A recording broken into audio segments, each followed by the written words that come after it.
Next, UN Secretary General Antonio Guterres pleaded for a just peace in Ukraine this Thursday at the BRICS summit hosted by President Vladimir Putin.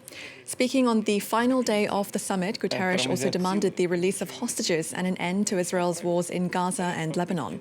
But Guterres' visit has also drawn sharp criticism from many in the West, as Emerald Maxwell now tells us. His attendance at this year's BRICS summit in Russia was criticized by Ukraine. But UN Chief Antonio Guterres used the opportunity Mr. President, at a roundtable with Vladimir Putin to reiterate his call for peace. across the board, we need peace. We need peace in Ukraine, a just peace in line with UN Charter, international law, and General Assembly resolutions. For his part, the Russian president, who chaired the summit, warned against illusory attempts to defeat Russia on the battlefield. He also criticized the West, accusing it of trying to contain the growing power of the global South. The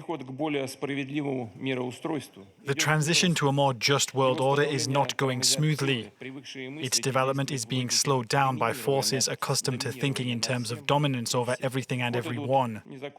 Illegal unilateral sanctions, outright protectionism, manipulation of currency and stock markets, interference in internal affairs under the slogan of concern for democracy and human rights, and the fight against climate change are used. Putin also called for reform of the United Nations, giving Asia, Africa and Latin America a more important role.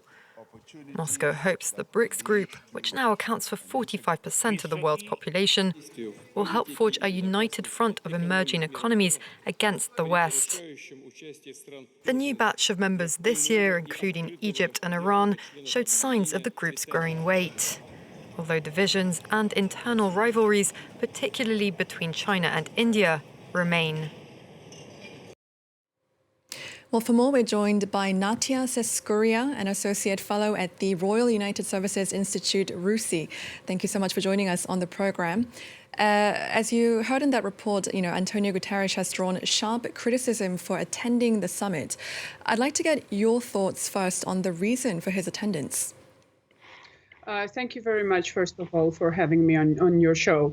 Well, I think Guterres' decision to meet with President Putin and to shake hands and to have this PR moment, for Putin to have this PR moment, is rightly criticized because UN is sending quite confusing messages with this meeting, especially in light of the existing arrest warrant for Putin issued by the International Criminal Court. Guterres, as we know, has been involved in peace efforts between Russia and Ukraine for a while, and he has had some successes, especially at earlier stages when he managed to broker a deal which involved Ukraine safely exporting the grain. But that was in 2022. Since then, he hasn't really had much successes in terms of brokering any peace deal with Russia. So I suppose his attempts to frame this meeting as something that could benefit the peace, achieving peace, is a bit exaggerated, while at the same time he has received much criticism because of the fact that he has given this moment to Putin to basically promote the idea that he's not isolated at the world stage and he's still able to have these high-level important meetings and then to also demonstrate to Russian citizens that Russia is doing quite well on the diplomatic front. And what does the summit mean regarding, Ukraine? And could there be an attempt from Guterres at a peace deal?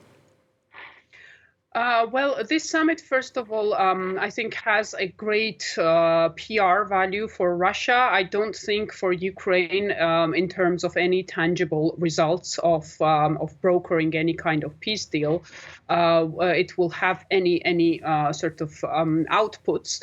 But of course, Guterres mentioned that, and he has criticized before Russia's war against Ukraine, and he mentioned that it is important to achieve achieve just peace. But the problem is that it is precisely President Putin who is not interested in just peace.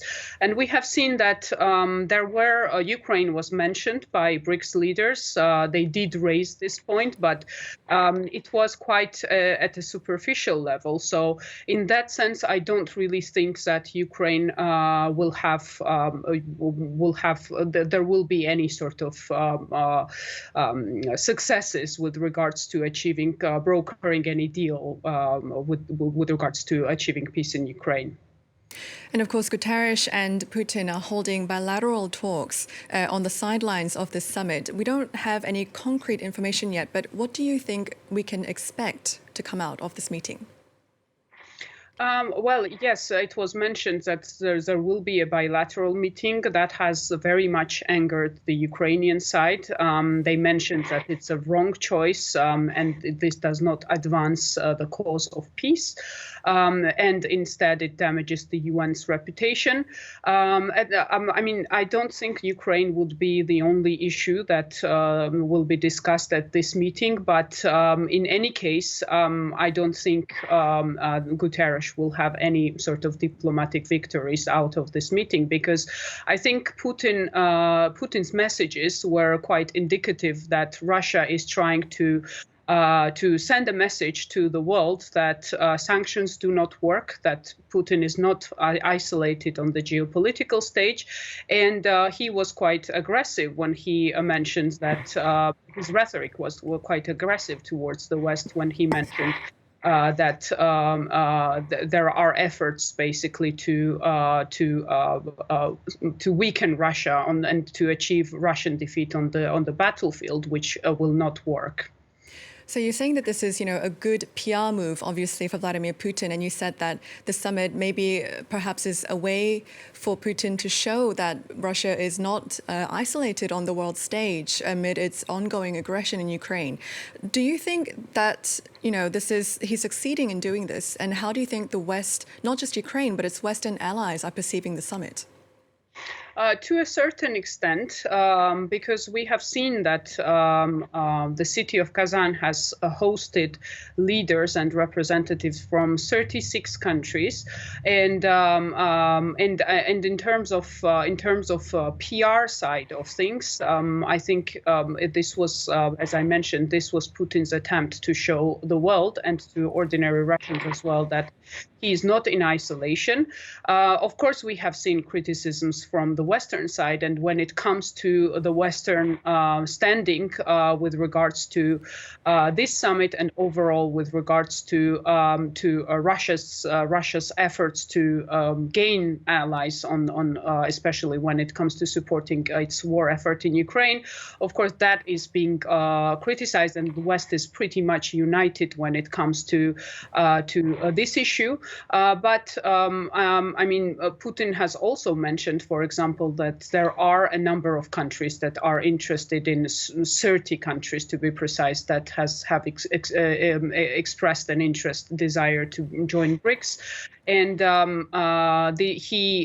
the Russian media has also portrayed this as a massive diplomatic success. So in terms of the PR value, I think Putin will be able to sell this event quite successfully for its domestic consumption, and also in countries where Russia has traditionally gained more support. Of course, in the Western eyes, this is Putin's desperate move in a way to demonstrate that all the Western efforts are failing.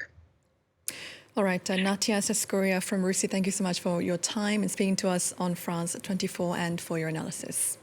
Thank you for having me.